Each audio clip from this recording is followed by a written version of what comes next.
আল্লাহ যা হারাম করেছে এই পৃথিবীর কোনো মানুষের চাপে তা আমি গ্রহণ করব না। যদি সে আমার কপালে পিস্তল ঠেকায় যান বাঁচানোর জন্য আমি মিথ্যা বলবো, এরপর বলবো আল্লাহ মিথ্যা কথা বলছি, তুমি দেখি আমি আল্লাহ, তুমি তাকে আমি শুনবো না। অথবা আমি বলবো জানি বাঁচাইলাম না, তুই মেরে ফেল। দুটার একটা বলবো আমি। হয় আমি ভয় বলবো না না না ভাই ভুল করছি ভাই, আর কমো না। এরপর কমো আল্লাহ তুমি জানো এর আমি 5 পয়সার দাম দিই না। অথবা আমি বলবো যে হ্যাঁ বলছি তুই কি করবি কর। দুটার একটা বলবো আমি। তোকে ভয় পেয়ে বেঁচে থাকার মানে কি রে? তোকে ভয় পেয়ে বেঁচে থাকতে হবে কি বলিস?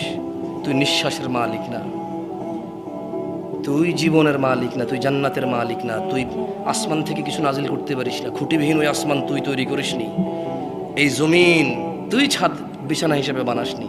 তোকে ভয় পেয়ে চলতে হবে বেঁচে থাকার মানে কি তাহলে? দিনী ভাইয়েরা, আমাদের পূর্বে কোনো মানুষ বৃদ্ধ হয়ে জন্ম হয়নি। এই যে সমাজের পৃথিবীর বুকে যত বৃদ্ধ মানুষ রয়েছে এরা কেউ এমনি যুবক হওয়া ছাড়া বৃদ্ধ হয়নি। তুমি একলা যুবক নও যে যা খুশি তা করে বেড়াবা। মনে রাখবা তোমার দাদা যুবক ছিল, বৃদ্ধ হয়েছে, মৃত্তিকায় মাটিতে পরিণত হয়েছে। তোমার বাবা যুবক ছিল, বৃদ্ধ হয়েছে। আফটার 20 ইয়ার্স তুমি নিজেও বৃদ্ধ হয়ে লাঠি ছাড়া হাঁটতে পারবা না। নিজেকে আল্লাহর কাছে আত্মসমর্পণ করো। ওমা আতাকুমুর রাসূল ইয়া নাস, হে মানুষ, যা আল্লাহ দিয়েছে, আল্লাহর রাসূল দিয়েছে যা, ফাখুযু, তা তোমরা গ্রহণ করো। ওমা নাহাকুম আন ফান্তাহু, আর তিনি যা থেকে বিরত করেছে তা থেকে তোমরা তাকে বর্জন করো। আচ্ছা, কালকে যদি আমেরিকায় থাকা মানুষগুলো বাংলাদেশি প্রবাসীরা, চায়নায় থাকা বাংলাদেশি প্রবাসীরা, দুবাইতে থাকা বাংলাদেশি প্রবাসীরা, জাপানে থাকা বাংলাদেশি প্রবাসীরা, ধরে নেন কালকে জাপানের সরকার বলল চলো আমরা একটা দিবস করি, প্রত্যেক মানুষ বছরে একদিন উপস্থিত হয়ে মদ পান করব, সবাইকে 1 বোতল করে মদ দেওয়া হবে আর পান করব। কেন? আমরা আজকের দিনে একটু ভুলে থাকতে চাইব, দুঃখ, এটা আমাদের দিবস হবে দুঃখ ভোলা দিবস। এই দিবসের নাম কি হবে? দুঃখ ভোলা দিবস। তো ওখানে জাপানে যারা মুসলমান বসবাস করবে, হিন্দু বৌদ্ধ খ্রিস্টান বসবাস করবে, করতেই পারে, ঠিক না? জাপানের সরকার হঠাৎ করে একটা দিবস তৈরি করলো। কি দিবস?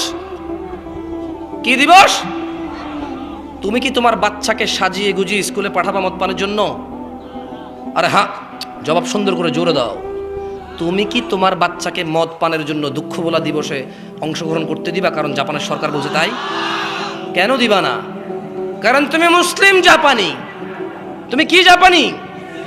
অথবা জাপানি মুসলিম। তুমি তোমার মুসলমানিত্ব বিসর্জন দিয়ে কোনো দেশের হয়ে থাকা তোমার জন্য জরুরি না, এই জন্য তুমি দিবা না, ঠিক না? তো মিউজিক হারাম কিনা? মিউজিক হারাম কিনা? ব্যাপারটা হারাম কিনা? তো তুমি তো তোমার বাচ্চাকে না করলা না যে বাবা আজকে গান গাইস না। ও, জাপানের সরকার বললে না, মুসলমান দেশের মুসলমান সরকার বললে না করবো কেমন না? ও, আমি মনে হয় শহীদদের বিরোধিতা করছি না? হ্যাঁ রে ভাইজান, আপনার আব্বা যিনি শহীদ হয়েছেন ভাষা দিবসে, উনি কোথায় লিখে গেছেন যে বৎস আমার, হে বৎস, আমি জীবন দিয়া চলে, আমি ব্যঙ্গ করতেছি না, যে হে আমার ছেলে, আমি জীবন দিচ্ছি যাতে তুমি মুক্ত বাতাসে মুক্ত কথা বলতে পারো, আমি মরে গেলে তুমি আমার সমাধি করে নাচে গিয়ে গান গিয়ে আমাকে স্মরণ করিও। কে, কোন শহীদ বলে গেছে? কোন মুসলমান শহীদ বলে গেছে? কোন মুসলমান শহীদ এরকম বলে গেছে যে আমি মারা যাওয়ার পরে আমাকে তোমরা নিচে গিয়ে স্মরণ করিও, আমার আত্মা শান্তি কামনা করিও? আমার যদি কোনো বাপদাদার পূর্বপুরুষ কেউ মরে থাকে, নিশ্চয়ই তিনি ওনার জন্য দোয়ার জন্য মরেছে। কি জন্য? দোয়ার জন্য মরেছে। যাই হোক, আমি ব্যঙ্গ করছি না কাউকে, প্রত্যেকের ধর্মীয় অনুভূতি তার। তবে অ্যাজ এ বিইং মুসলিম, আমি ইসলামে যা হারাম সেভাবে কাউকে সম্মান করব না, যে কোনো মূল্যে করব না, আমি করব না। যারা করে আমি তাদের সাথে ডিসএগ্রি করবো উইথ রেসপেক্ট, ভদ্র ভাষায় 100% ডিসএগ্রি। ভাই, আমরা এভাবে সম্মান করি না, এভাবে সম্মান আমরা এভাবে সম্মান মনে করি না। তো কেন মনে করেন না? আচ্ছা, তুমি বলো না এভাবে সম্মান কেন মনে করবো? অমুক ফিলিপস বলে গেছে, I don't care who is the Phillips is. হ্যাঁ, জন সিনা বলে গেছে, I don't care who is that guy, I don't know him, why should I follow him, who is he, সে কে, তাকে কেন ফলো করবো আমি? তুমি করো, তোমার দরকার, আমি তোমার বাধা না দিলে তো হয়। তুমি বলো যে আমি তোমার বাধা দিচ্ছি, তুমি বলো যে ভাই আপনি কেন বাধা দিচ্ছেন? ভাই তোমাকে বাধা দিচ্ছি না ভাই। আমরা ফলো করি কাকে? ওয়ামা আতাকুমুর রাসূল ইয়া নাস, যা রাসূল দিয়েছে, শুধু এই ক্ষেত্রে নাই, ইবাদতের ক্ষেত্রে রাসূল যা দিয়েছে তা গ্রহণ করতে হবে। ওয়ামা নাহাকুম আন, আর যা তিনি নিষেধ করেছেন ফান্তাহু, তা বর্জন করতে হবে। আমি আর 15-20 মিনিট কথা বলে ছেড়ে দেবো আপনাদেরকে, কারণ অনেকে ফজর নামাজ পড়বেন না, বলবেন যে না প্রতিদিন মোবাইল টিপা নাটক সিনেমা দেখে ফজর মিস করি, আজকে একটা ভালো কাজ করছি, ফজর না পড়লেও চলবে, ওয়াজ শুনছি। ইউ হ্যাভ এ রিজন ভাই, একটা রিজন তো আছে, you have a good reason. आओ भाई जिबा कर दो, यहाँ पे मार दो यार। आऊज़ु बिल्लाहि मिनश शैतानिर रजीम। লা হাওলা ওয়ালা কুওয়াতা ইল্লা বিল্লাহিল আলিয়্যিল আযীম। একটা বক্তব্য শুনুন না, হুজুররা বলে যে বিড়ালের মতো 100 বছর বেঁচে থাকার চাইতে বাঘের মতো কতদিন বাঁচবে? ঘন্টার পর ঘন্টা বেমনোযোগী হয়ে ওয়াজ শোনার চাইতে মনোযোগ দিয়ে 20 মিনিট শুনবো, ওকে? आगे आना जगह पे ला लिया ना, बेटा उतर गया ना अभी, सही है। औज़ु बिल्लाहि मिनश शैतानिर रजीम। वत्तकुल्लाह या नास, अल्लाह के भय करो। इन्नल्लाह शदीदुल इक़ाब, निश्चय अल्लाह शास्ति दाने कठोर। عن عبد الله بن مسعود رضي الله عنه قال, عبد الله بن مسعود رضي الله عنه থেকে বর্ণিত, তিনি বলেন قال رسول الله صلى الله عليه وسلم, আল্লাহর রাসূল সাল্লাল্লাহু আলাইহি ওয়াসাল্লাম বলেছেন, ইন্নাহু লাইসা শাইউন ইউকাররিবুকুম ইলাল জান্নাহ ইল্লা ক্বাদ আমারতুকুম বিহ, নিশ্চয় এমন সকল কিছুই তোমাদের জান্নাতের কাছাকাছি নিয়ে যাবে, তার প্রত্যেকটি আমি তোমাদের নির্দেশ দেওয়া ছাড়া ছেড়ে দেইনি। কোথায় তারা যারা বলে সব কিছু কি কোরআন হাদিসে আছে, যারা বলে সব ফতোয়া কি কোরআন হাদিসে আছে, যারা বলে ইসলাম 1450 বছর পুরনো, আজকের নতুন সমস্যার ইনস্ট্যান্ট ঝটপট সলিউশন কি কোরআন হাদিসে আছে, তারা কোথায়? তারা কেন এই হাদিসটা পড়ছে না? তারা কেন এই হাদিসটা পড়ছে না? মুসান্নাফ ইবনে আবি শাইবাতে আছে, মুস্তাদরাকে আছে, আল হাকিম বাইহাকিতে আছে, এটা কেন তারা পড়ছে না?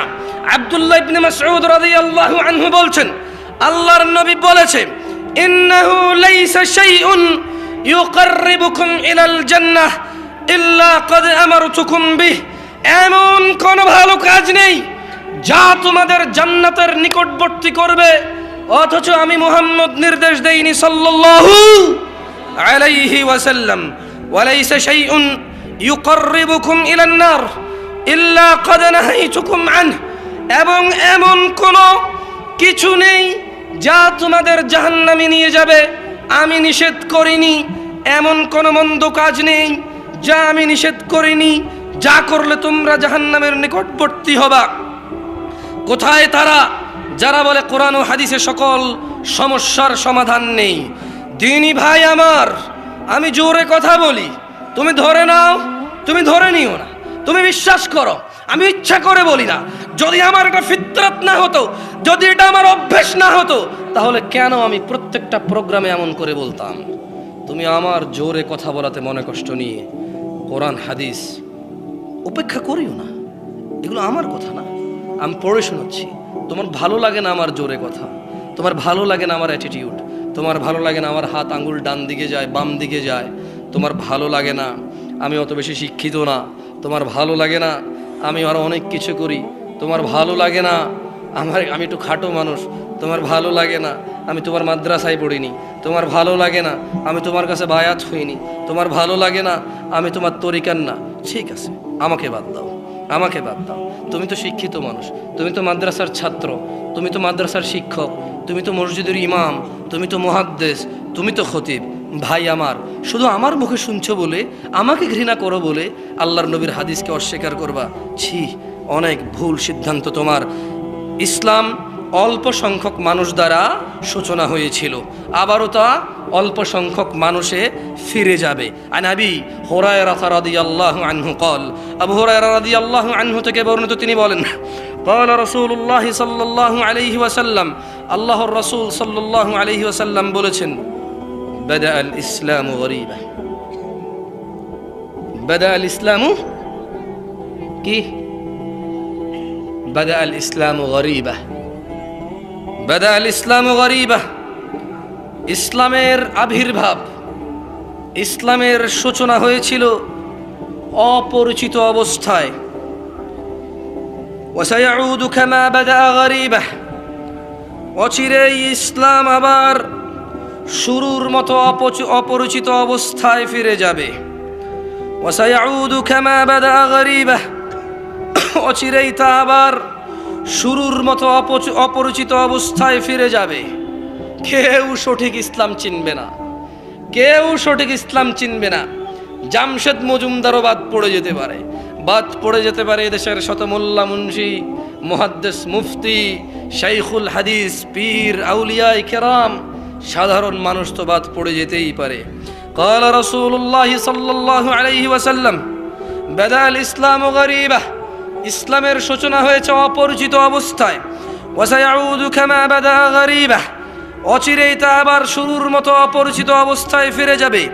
ফাতুবা লিল গুরাবা, সুতরাং এরূপ অপরিচিত অবস্থায় যারা সঠিক ইসলামের উপর টিকে থাকবে তাদের জন্য সুসংবাদ। ফাতুবা লিল গুরাবা, সুসংবাদ তাদের জন্য, খুশির খবর তাদের জন্য, জান্নাত তাদের জন্য, আল্লাহর সন্তুষ্টি তাদের জন্য, জাহান্নামের মুক্তি তাদের জন্য, জান্নাতের সুখ বিলাসিতা তাদের জন্য।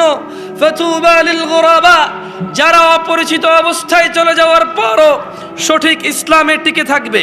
দ্বীনি ভাইয়েরা, আল্লাহর রাসূল মুস্তাফা সাল্লাল্লাহু আলাইহি ওয়াসাল্লামকে ভালোবাসা ছাড়া আল্লাহর নৈকট্য পাওয়া সহজ তো দূরের কথা, ইম্পসিবলের পরে ইম্পসিবল, অসম্ভব, কসমিন কালে অসম্ভব নয়।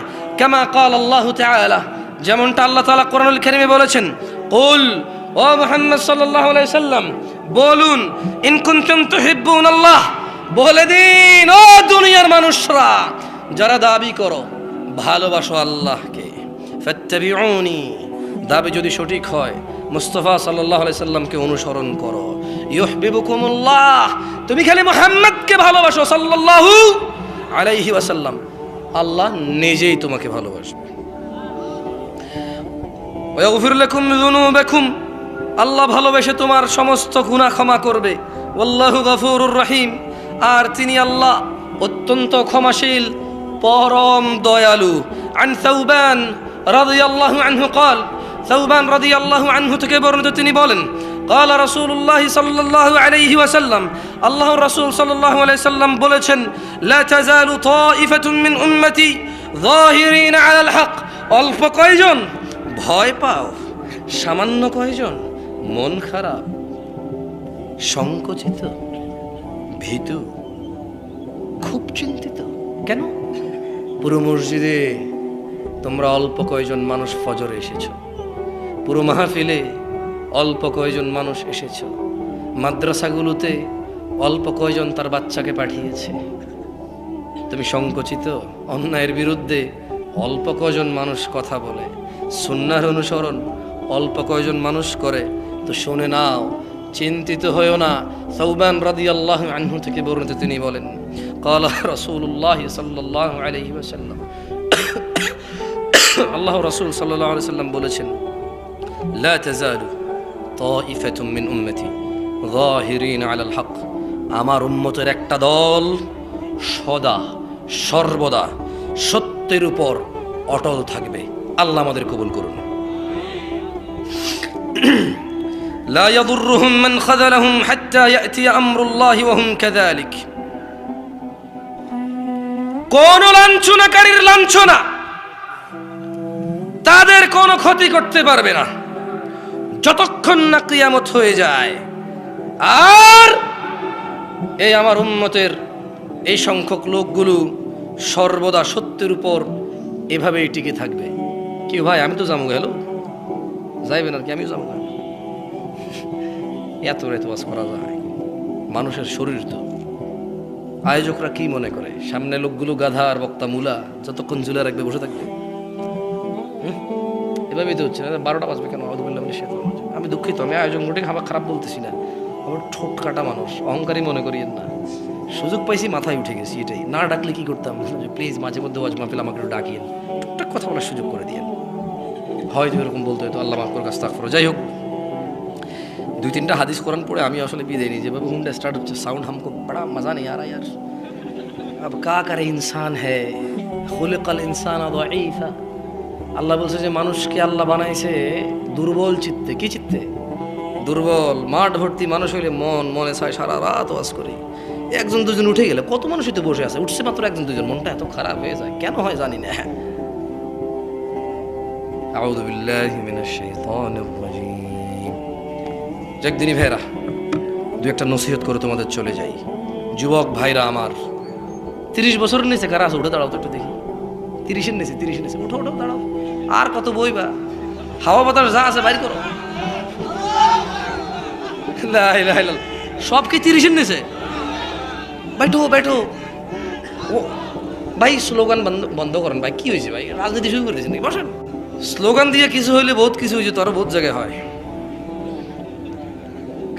খালি একটা পুলিশ এসে বলবে যে कोई नहीं दिखेगा इधर। जिसने बोला नारा तकबीर सबसे पहले भागेगा भाई। থাক, পরিস্থিতি ঘোলায়েন না, কথাবার্তা বলার সুযোগ দিয়েছে আল্লাহ, ওদেরকে তৌফিক দিক, আরো সুযোগ করে দেওয়ার। আল্লাহ ওদেরকে এবং আমাদেরকে, ওদের এবং আমাদের হৃদয়ের যে দূরত্বতা রয়েছে তা দূর করে দিন কল্যাণের জন্য।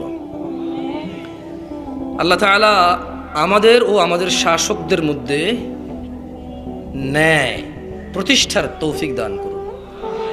আমাদের শাসকদের অত্যাচার থেকে আল্লাহ আমাদেরকে আশ্রয় দিন, এবং ওদের মধ্যে যে কল্যাণ আছে আল্লাহ সর্বোচ্চ কল্যাণটুকু আমাদেরকে দান করুন। আমরা যাতে সুন্দরভাবে তাদের সাথে চলে তাদের ভুল সিদ্ধান্তগুলোর সুন্দর ভদ্র ভাষায় প্রতিবাদ করতে পারি, আল্লাহ আমাদেরকে সেই তৌফিক দান করুন। আমি বলবো, যিনি আপনি বলেছেন গান গাইলে শহীদের শ্রদ্ধা হয়, আপনি একটু বলেন না শহীদ ব্যক্তি কোন সায়েন্স, কোন আর্টসে, বৈজ্ঞানিক কোন থিওরিতে মরার পর গান গাইলে ওর সম্মান হয়? যদি ব্যাখ্যা দিতে পারেন আমিও গাইব। যদি বলে দিতে পারেন ছেলে মেয়ে একাকার হয়ে যদি গান সারাদিন গান গেয়ে আর বুঝাই যে ওরা মারা গেছে আমাদের জন্য, ওদেরকে আমরা স্মরণ করতেছি, এই স্মরণ ওদের কোনো কাজে আসবে যদি কোনো সায়েন্স দিয়েও বুঝাই দিতে পারেন, ধর্মবাদ দিলাম, যদি সায়েন্স দিয়ে বুঝাই দিতে পারেন, তবে আমি বলবো ঠিক আছে আপনি করেন, তবে আমি তাও করবো না হারাম মিউজিকের জন্য, কেমন? তবে আমার মনে হয় আপনি বুঝাইতে পারবেন সায়েন্স। আরে ভাই, সায়েন্স অনেক সত্য জিনিসেরই অস্বীকার করে, এটা তো নাই। সায়েন্স সত্য বুঝতে 200 বছর লেগে যায়, কথা বোঝেন নাই? চাঁদের আলো নাই, সূর্যের আলো আছে, এটা বুঝতে 1400 বছর লাগছে সায়েন্সের।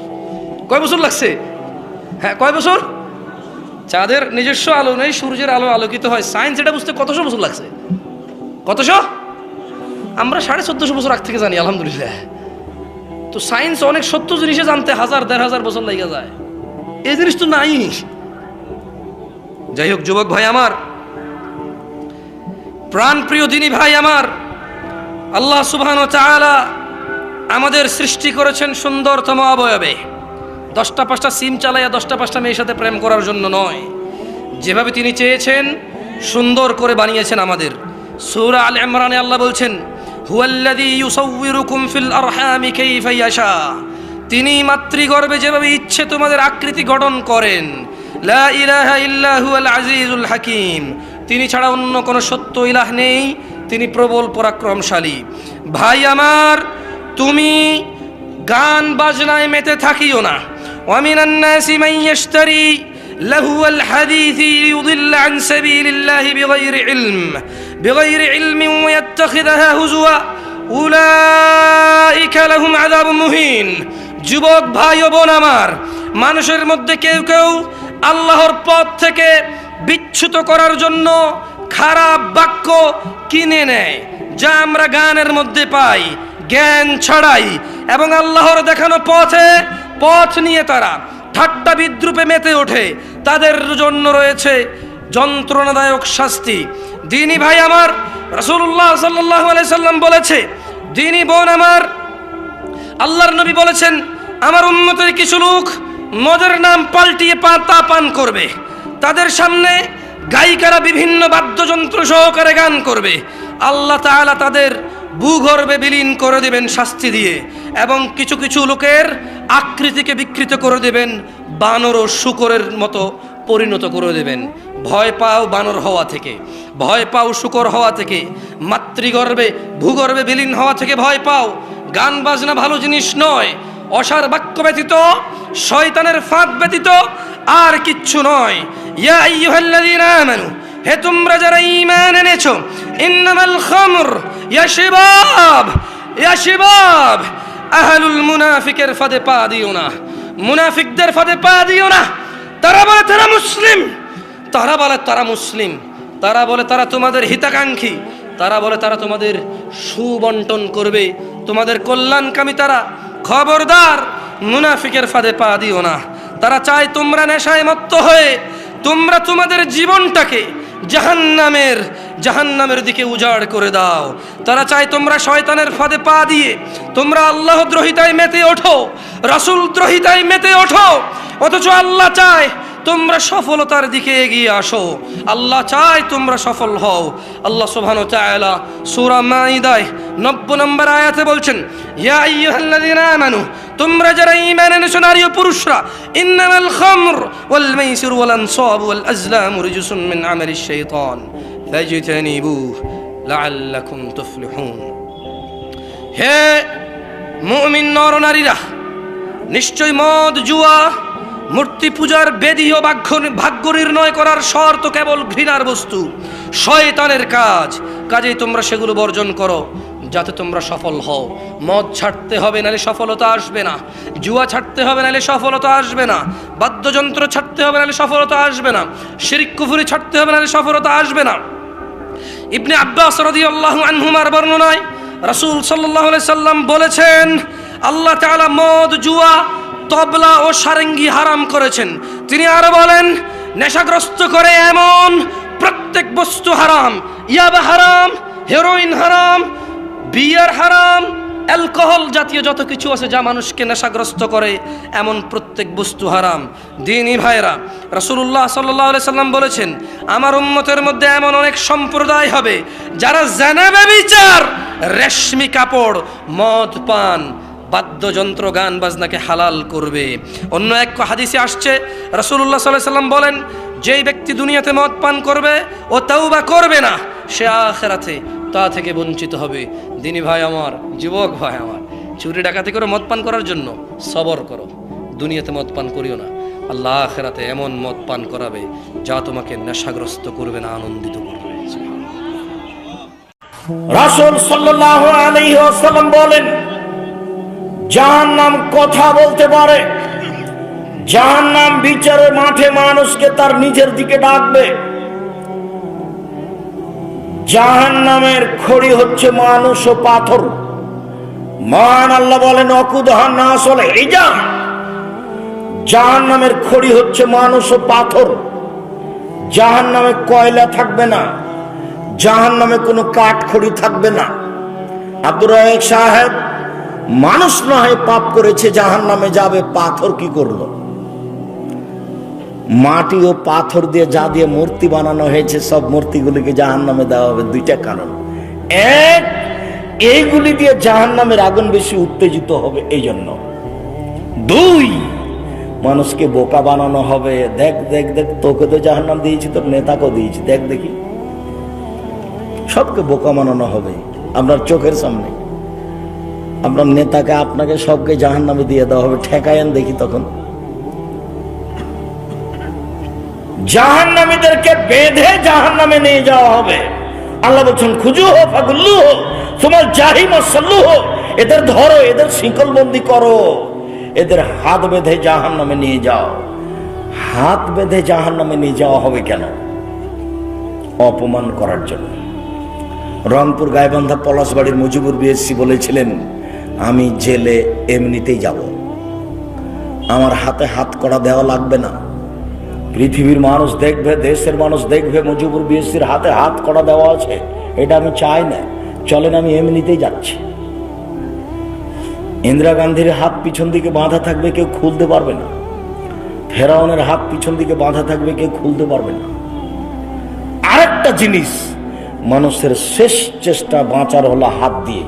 একটা রিক্সা এলে ধাক্কা লেগে গেছে, রিক্সা এসে আপনি হাত দিয়ে নিজেকে বাঁচাতে গেছেন, তো হাত তাকে যখন জাহান্নামে নিক্ষেপ করা হবে, মুখের ভরে ধাক্কা দিয়ে ফেলে দিয়ে পা ধরে ছেঁচড়ে নিয়ে যাওয়া হবে, তখন ও যেন তার হাত নামকে নিজেকে ঠেকাতে না পারে, নিজেকে বাঁচানোর চেষ্টা করতে না পারে। এই জন্য এইভাবে থাকবে। এক, অপমান। দুই, এ দিয়ে যেন নিজেকে বাঁচাতে না পারে, বাঁচানোর জন্য চেষ্টা করতে না পারে, নাহলে বিচারের মাঠে তো পালাতে পারবে না। সে হাত বাঁধার কি প্রশ্নই আছে? প্রশ্নই আসে না, হাত বাঁধতে হবে কেন? সম্মানিত দ্বীনি ভাই বোন, জাহান্নামের উল্লেখযোগ্য শাস্তি হচ্ছে জাক্কুম গাছ। মহান আল্লাহ বলেন, ইন্না শাজারাতাজ জাক্কুম তু'মুল আফিম, নিশ্চয় জাক্কুম গাছ অপরাধীদের খাদ্য। কালমুহলে ইয়াগলি ফিল বুতুন কাকালিল হামিম, তলানি তেলের মতো পেটের ভিতরে যাওয়ার পরে একবারে উথাল পাথাল করে উঠবে, এবং পেটে সেই জাক্কুম ফুটন্ত ভাবে ফুটতে থাকবে। দেগের উপরে পানি যেমন জ্বলন্ত পানি, ফুটন্ত পানি যেমন টকবক করে ফুটতে থাকে। মহান আল্লাহ বলেন, আযালিকা খায়রুন আম শাজারাতুজ জাক্কুম, জান্নাতের ফলাফল ভালো না জাক্কুম গাছ?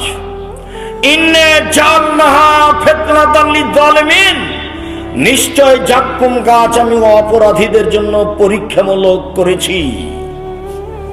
ওয়া ইন্নাহা তাখরুজু মিন আসলিল জাহিম, নিশ্চয় জাক্কুম গাছ পানির ভিতর থেকে গজিয়ে উঠে। জি, আগুনের ভিতর থেকে গজিয়ে উঠে, পানি নয়, আগুনের ভিতর থেকে গজিয়ে উঠে। আগুনের ভিতরে গাছ গজায়, অবাক কথা। পানির ভিতরে গজায়। দেখেন, নদীর পাশে গিয়ে দেখেন, শ্যাওলা একবারে নিচে থেকে জন্ম নিয়ে উপরে উঠে আছে পানির উপরে, দেখেননি? 5 হাত 7 হাত পানি একবারে নিচে থেকে গজিয়ে বড় হয়ে উপরে ভেসে আছে। তো পানির নিচে ঘাস গজাতে পারে, জাহান্নামে আগুনের ভিতরেও গাছ গজাতে পারে, বড় হয়। রাসূল সাল্লাল্লাহু আলাইহি সাল্লাম বলছেন, তালহা কামরুশু শায়াতিন, জাক্কুম গাছের ফল হলো শয়তানের মাথার মতো। জাক্কুম গাছের ফল হলো শয়তানের মাথার মতো। তখন বিদ্বানগণ বলছেন, আচ্ছা, আমরা তো শয়তানের মাথায় দেখিনি, তো আল্লাহ যে বললেন জাক্কুম গাছের ফল হলো শয়তানের মাথার মতো, তা আমরা কি বুঝলাম?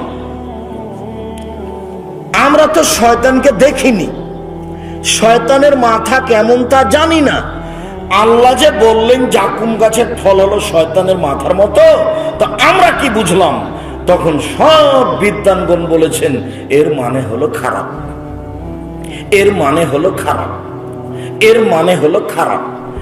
আবুল আলা মওদুদী রাহিমাহুল্লাহ বলেন, আরে শোনো শোনো শোনো, মানুষ যেমন রূপক কথা বলে ও বুঝে, আল্লাহ তেমন রূপক কথা বলেন ও বুঝে। মানুষ যেমন রূপক কথা বলে ও বুঝে, আল্লাহ তেমন রূপক কথা বলেন। মানুষ কিভাবে বলে? মানুষ বলে, লোকটা এত ভালো, লোকটা এত ভালো, মনে হচ্ছে যেন ফেরেশতা। তো মানুষ কি ফেরেশতাকে দেখেছে? তবু বলে ও বুঝে। মানুষ বলে, মেয়েটা এত সুন্দরী, মেয়েটা এত সুন্দরী, মনে হচ্ছে যেন পরী। কেউ পরীকে দেখেছে? তবু বলে ও বুঝে। মানুষে বলে, মেয়েটা এত কুৎসিত, মেয়েটা এত কুৎসিত, মনে হচ্ছে যেন পেতনি। তো কেউ কি দেখেছে পেতনিকে? তবু মানুষ বলে এবং বুঝে। তা আল্লাহ এরকমই বলেছেন, এ কথা আবুল আলা মওদুদী রাহিমাহুল্লাহ বলেন। সারা পৃথিবীর বিদ্বান বলেছেন না, এর অর্থ হলো খারাপ। এর অর্থ হলো খারাপ। শয়তানের মাথা মানে জাক্কুম গাছ খারাপ। মানুষ যখন একে ক্ষুধার তাড়নায় মুখে দিবে তখন গলায় বেঁধে যাবে, আর ভিতরে যাবে না, বাইরে আসবে না। আমরা তো চাঁপাইনবাবগঞ্জের মানুষ, নদীর ধারে আপনার বাড়ির পাশে কিছু গাছ তৈরি হয়, গাছটা বড় হলে ফল ধরে, বেগুনের ফলের মতো, বেগুনের বীজের মতো তার ভিতরে বীজ থাকে, ফলটা ছোট ছোট, পেকে গেলে লাল হয়, গাছটা মরে গেলে শুধু কাঁটা দেখা যায়। এইরকমই হলো জাক্কুম গাছ। আমরা চাঁপাইনবাবগঞ্জের ভাষাতে ওকে গুঠে বেগুনের গাছ বলি। শুধু কাঁটা দেখা যায়, এরকমই হলো জাক্কুম গাছ। কাঁটাযুক্ত গাছের নাম জাক্কুম গাছ। আল্লাহ তাআলা বলছেন, লাইসা লাহুম তামুন ইল্লা মিন জারি', কাঁটাযুক্ত গাছ ছাড়া তাদের জন্য কোনোই খাদ্য থাকবে না। এই কথা আল্লাহ বলেন। জাহান্নামের উল্লেখযোগ্য শাস্তি হচ্ছে আগুন। মহান আল্লাহ বলেন, কুল্লামান নাজিজা জুলুদুহুম বাদাল্লাহুম জুলুদান গায়রাহা, যতবার চামড়া জ্বলে যাবে ততবার রেডি করা হবে, যতবার চামড়া জ্বলে যাবে ততবার রেডি করা হবে। আল্লাহ তাআলা বলছেন, সাউহিকুহুম সাউদা, তাকে আগুনের পাহাড়ে উঠতে বলবো, নামতে বলবো, উঠতে বলবো, নামতে বলবো, উঠতে বলবো, নামতে বলবো।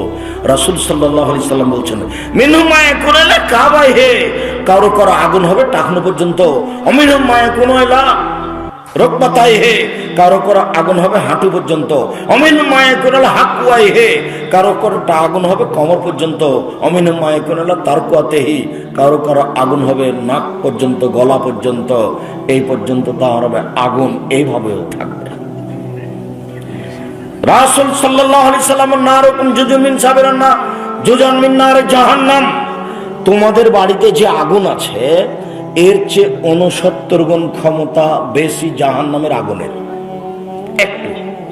এক মিনিট, যেই খড়ের ওপরে বসে আছেন গরুকে খাওয়ান, সেই খড় দিয়ে ভাত রান্না করলে যত সময় লাগবে, কাঠের খড়িতে ভাত রান্না করলে তার চেয়ে কম সময় লাগবে। কাঠের খড়িতে ভাত রান্না করতে যত সময় লাগবে, তেঁতুল কাঠের খড়িতে তার চেয়ে কম লাগবে। তেঁতুল কাঠের খড়িতে ভাত রান্না করতে যত সময় লাগবে, গ্যাসের চুলায় তার চেয়ে কম লাগবে। আর তেলের চুলায় সবচেয়ে বেশি লাগবে, সবার চেয়ে বেশি চলে যাবে। তাহলে আপনার বাড়িতেই আগুনের ক্ষমতার কমবেশ আছে, তা আপনি নিজেই বুঝেন। অতএব দুনিয়াবি আগুন হলো কাঠ দিয়ে বানানো, আর জাহান্নামের আগুন হলো মানুষ ও পাথর দিয়ে বানানো। কাজে পদার্থই ভিন্ন, এর চেয়ে 69 গুণ বেশি সে আগুনের। মানুষকে জ্বালানো হবে আগুন দিয়ে, এটা কি স্বাভাবিক মনে করছেন? জাহান্নামের উল্লেখযোগ্য শাস্তি হচ্ছে হাতুড়। কবরের হাতুড়ের নাম হলো মিত্রাক, যেটা কাঠ মিস্ত্রি ব্যবহার করে। আর জাহান্নামের হাতুড়ের নাম মাকামে, যেটা হাম্বল, যেটা চাঁপাইনবাবগঞ্জের কাঠ মিস্ত্রিরা ওই কাঠের গাড়ির চাকা বানানোর সময়তে বাহির থেকে একটা কাঠ ঢোকাতো, সেটা হাম্বল দিয়ে পিটায় ঢোকাতো। তো জাহান্নামের হাতুড়ের নাম হাম্বল মাকামে, আর কবরের হাতুড়ের নাম মিত্রাক, যেটা কাঠ মিস্ত্রি ব্যবহার করে।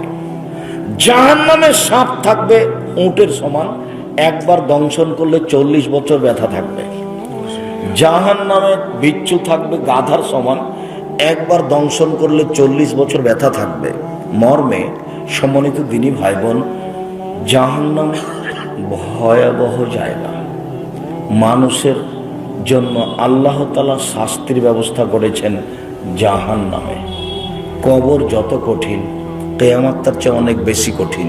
কিয়ামত যত কঠিন, জাহান্নাম তার চেয়ে অনেক অনেক অনেক বেশি কঠিন। কি দিয়ে বুঝায় আপনাকে আমি জাহান্নাম কত কঠিন? সম্মানিত দিনী ভাই বোন, জাহান্নাম থেকে বাঁচার জন্য কিছু পরামর্শ থাকলো। এক, সালাম ফেরার পূর্বে আপনি বলবেন, রব্বানা আতিনা ফিদ দুনিয়া হাসানাতাম ওয়া ফিল আখিরাতি হাসানাতাম ওয়া কিনা আযাবান নার। আল্লাহ তুমি ইহকালে কল্যাণ দাও, আল্লাহ তুমি পরকালে কল্যাণ দাও, আল্লাহ তুমি জাহান্নামের শাস্তি থেকে বাঁচাও। এটা ব্যবহার করবেন বেশি বেশি। 2, আপনি সলাতে সালাম ফেরার পূর্বে বলবেন আল্লাহুম্মা ইন্নী আউযু বিকা মিন আযাবে জাহান্নাম, আল্লাহ তোমার কাছে জাহান্নাম থেকে বাঁচতে চাচ্ছি, জাহান্নাম থেকে বাঁচাও। আউযু বিকা মিন আযাবিল কবর, আল্লাহ তুমি কবরের শাস্তি থেকে বাঁচাও, তোমার কাছে আমি কবরের শাস্তি থেকে বাঁচতে চাচ্ছি। আউযু বিকা মিন ফিতনাতিল মাসিহ দাজ্জাল, তোমার কাছে দাজ্জালের ফিতনা থেকে বাঁচতে চাচ্ছি। আউযু বিকা মিন ফিতনাতিল মাহি ওয়াল মামাত, তোমার কাছে বাঁচতে চাচ্ছি ইহকাল পরকালের যত ফিতনা আছে।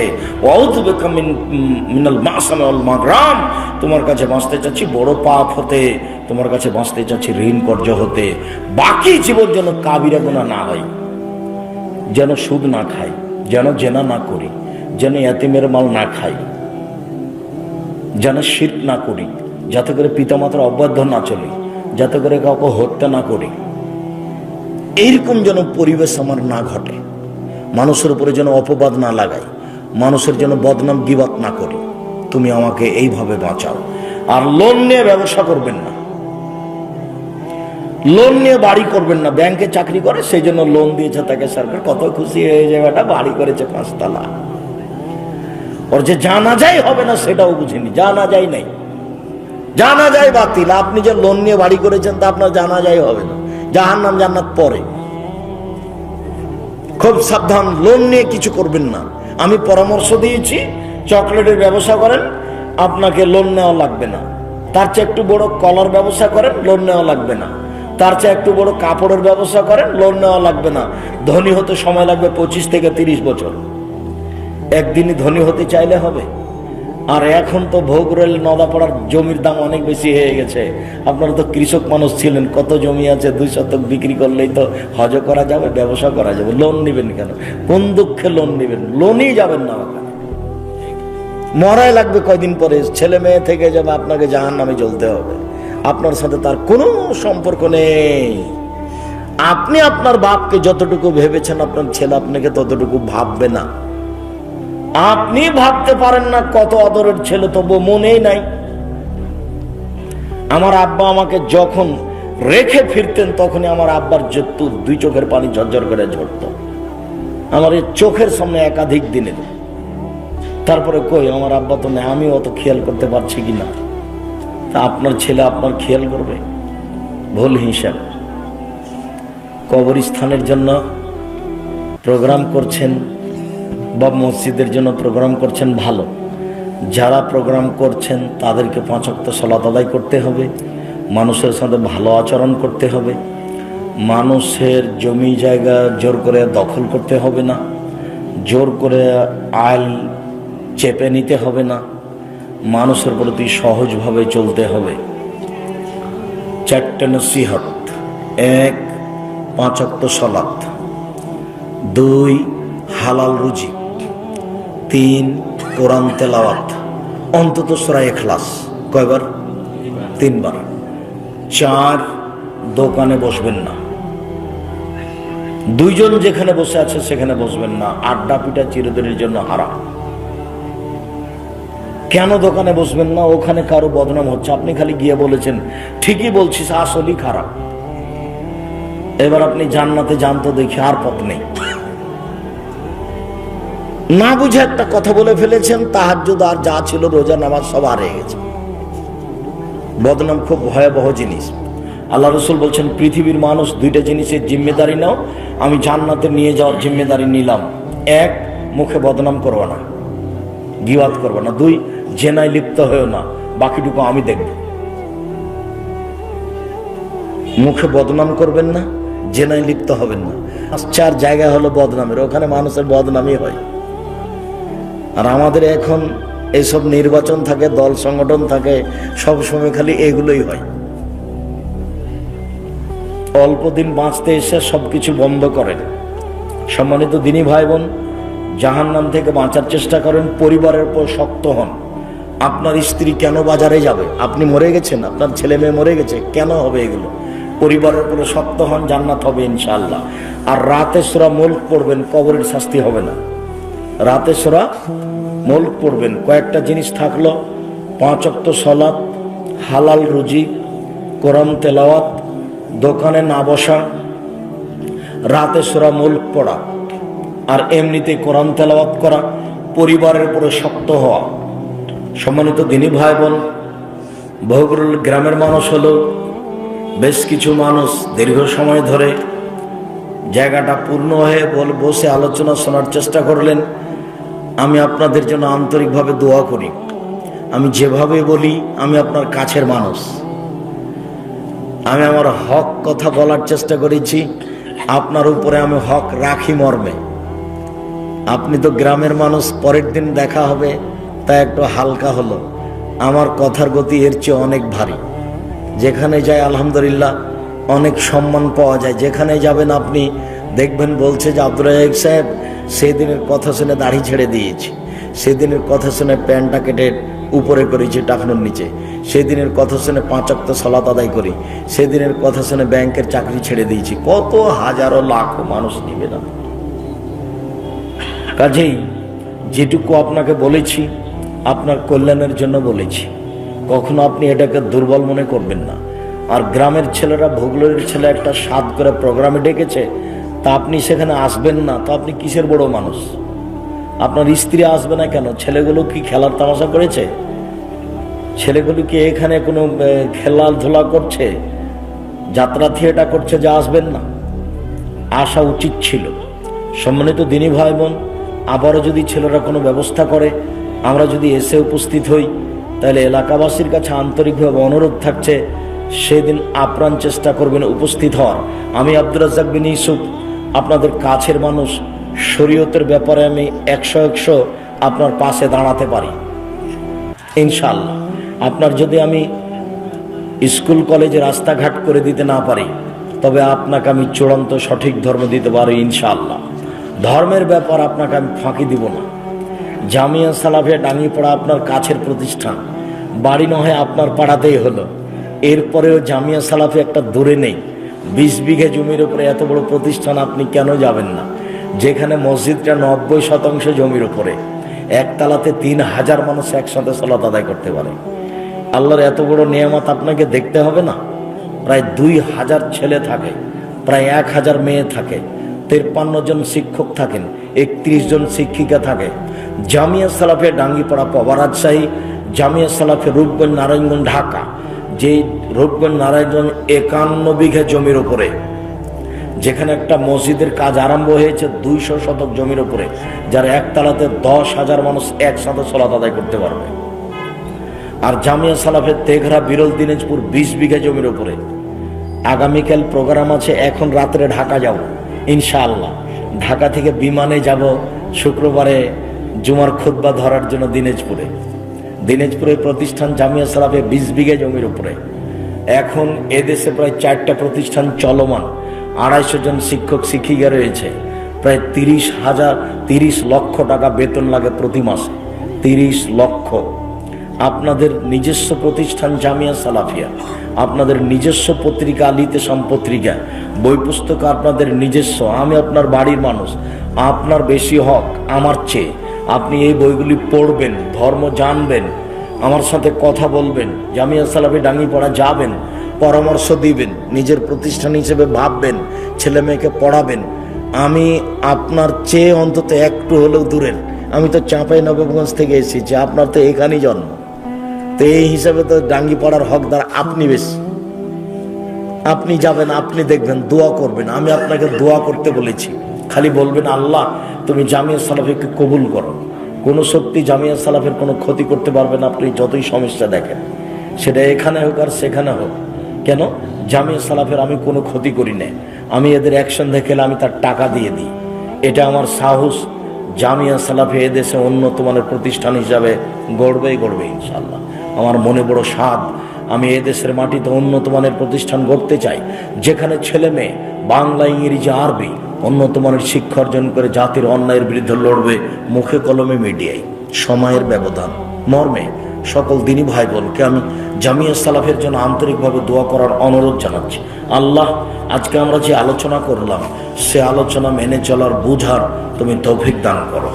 আমাদের যারা মারা গেছে তুমি তাদের কবরের শাস্তি মাফ করো। আমরা যারা অসুস্থ, আমরা যারা বেঁচে আছি, তুমি তাদেরকে তোমার রাসূলের পদ্ধতি অনুযায়ী চলার তৌফিক দান করো। আর বই পুস্তক থাকলে সংগ্রহ করবেন, আমি কয়েকটা প্রশ্নের উত্তর দিই। যদি ব্যাংকে সুদের লেনদেন হয় তাই চাকরি করা যাবে না, তাহলে যদি কোনো কোম্পানি ব্যাংক থেকে লোন নিয়ে ব্যবসা করে, ঘুরে একই কথাই হলো, চেষ্টা করবেন বিরত থাকার।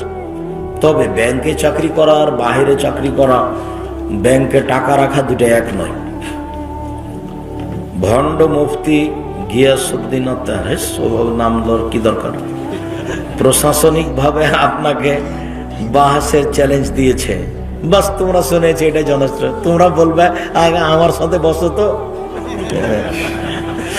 তারপরে ও তো মানুষকে পাগল করছে, ও কি নিজে কিছু হিসাব করছে, ওগুলো নাম আমি নি না, দরকার নাই, নাম দেওয়ার দরকার নেই। তুই জিজ্ঞাসা করেছে, ওটাই দরকার নেই। তুমি বলবে আমার সাথে বাস করো। জনৈক আলেম জেলখানার ভিতর কয়েক মাস যাবত নাকি জিনের ক্লাস নিয়েছেন, এটা কি সম্ভব? না, এগুলো ঠিক নয় কথা। ইদানিং ক্ষমতার জোরে অনেক মানুষকে নির্বাচনে হারিয়ে দেওয়া হচ্ছে, এগুলো জুলুম। বিবাহের বৈঠক শেষে সম্মিলিত মোনাজাত বিদআত। বৈঠক শেষে বলবে সুবহানাকাল্লাহুম্মা ওয়া বিহামদিকা আশহাদু আল্লা ইলাহা ইল্লা আনতা আস্তাগফিরুকা ওয়া আতুবু ইলাইক। আসসালামু আলাইকুম। ওস্তাদজি, আপনি এমন সাধারণ জীবন যাপন কেন করেন? সাধারণ পোশাক পরিধান করে প্রোগ্রাম করেন কেন? কে জানে, আমাকে ভালো লাগে। আমি লৌকিকতা দিয়ে কিছু করতে চাইনি, আমার মনে এরকম কোনো স্বাদ হয় না। ছাত্র জীবন থেকে এরকমই ছিল। আমি কারো কাপড়টা হাতে এভাবে দেখে, তোমার কাপড়টা কেমন, খুব সুন্দর নাকি, এরকম বলার আমি অভ্যাসই ছিলাম না। আর দেশে বিদেশে যেখানে যাই এভাবেই থাকি। তো আল্লাহ অনেক সম্মানে রেখেছেন, যেখানে যাই, যেখানে যাই। বিমানবন্দরে ঢুকলে দেখবে যে পিছনে পিছনে মানুষ খালি দৌড়িয়ে যাচ্ছে। রাসূল সাল্লাল্লাহু আলাইহি ওয়াসাল্লাম কবরে জীবিত নাকি মৃত? মৃত। আত্মার জগতে থেকে তিনি জবাব দিচ্ছেন। নবী বেঁচে আছেন কবরে, এই কথা মিথ্যা। এটাই তো তার বাহাসের আলোচনা। আপনার বিরোধিতাকারী তাসলিমা নাসরিন চিরদিনের জন্য পঙ্গু হয়ে গেছে।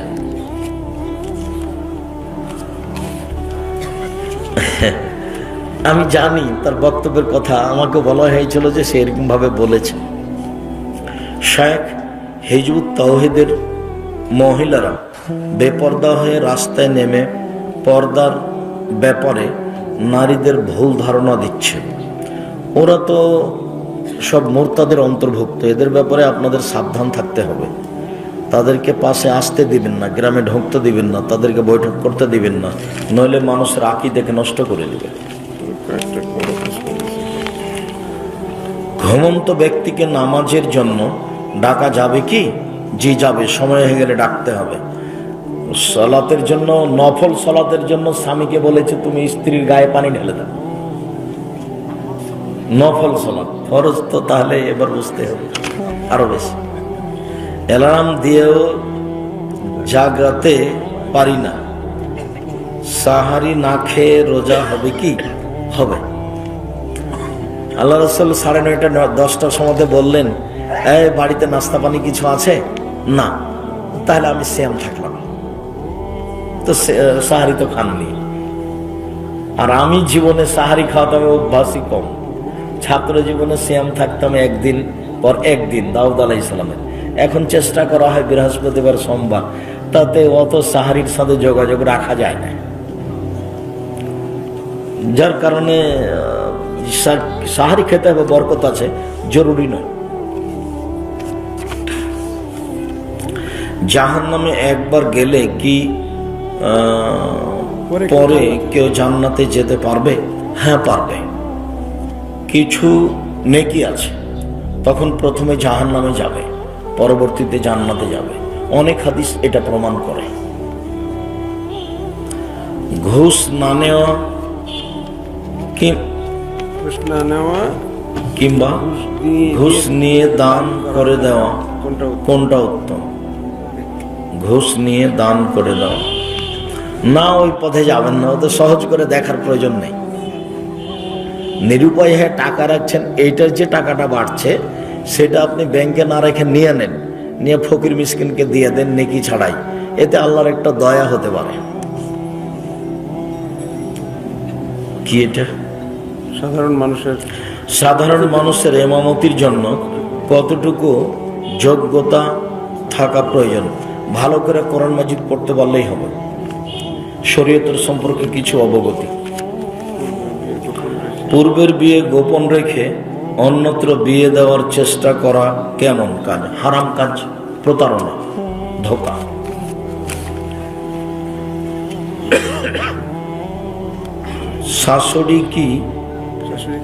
শাশুড়িকে এনে মায়ের সাথে ঝগড়া করানো যাবে কি?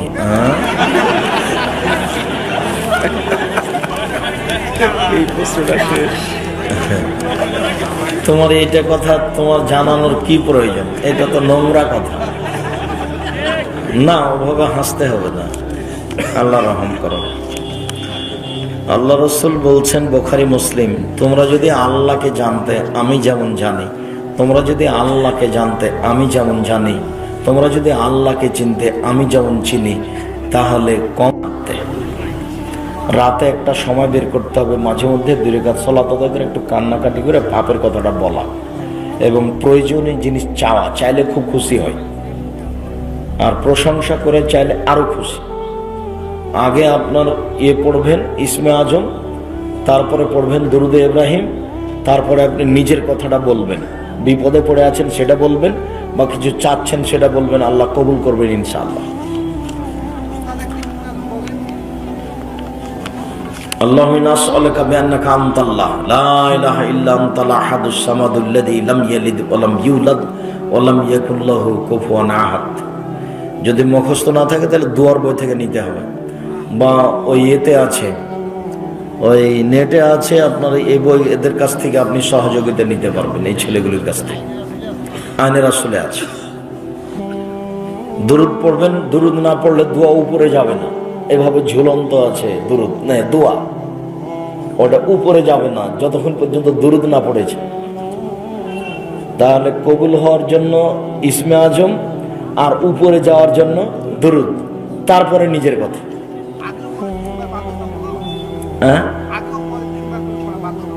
না, কতগুলো ইবাদত 3 বার আছে, সেই হিসেবে 3 বার বলতে পারে, করতে পারে। একাধিকবার বলবে, একবার বলে শেষ করে দিবে।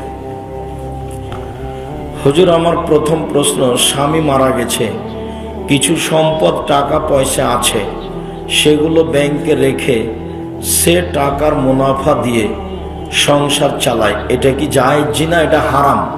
একটা কথা বলি, আমিও বুঝতাম না, আব্দুল্লাহর বক্তব্যে বুঝতে পারলাম যে সুদের ফলাফল হলো এইটা, টাকার গতি হলো ওকে চলতে দিতে হবে তার গতিতে, এটা হলো টাকার জন্য জরুরি, ওকে তার গতিতে চলতে দিতে হবে। কি? টাকা বিনিময় ছাড়া চলতে পারে না। 1 কেজি কফি দেন, টাকা দিলাম, এই টাকাটা ব্যবহার হলো কিসে? বিনিময়ে, কফির বিনিময়ে। এই জমিটা বিক্রি করতে চাচ্ছি 50 লক্ষ, টাকা দেন, তো দিয়ে দিলাম, জমি আমি নিলাম, তো টাকা কিসে ব্যবহার হলো? বিনিময়। 100 টাকা দিয়ে যে 110 টাকা নিলেন, এবার টাকা কিসে ব্যবহার হলো?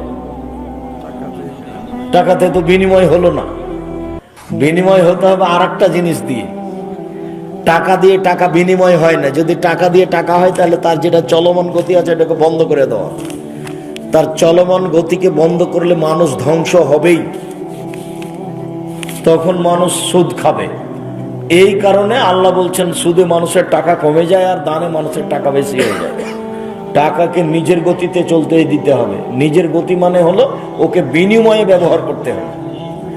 আপনি যে একবার নিরাপদে ঘুমিয়ে গেলেন 50 লক্ষ টাকা ব্যাংকে রেখে, আর মাসে মাসে তুলে নিয়ে আসছেন, কোনোদিন কি ভেবেছেন কত লাভ কত লস?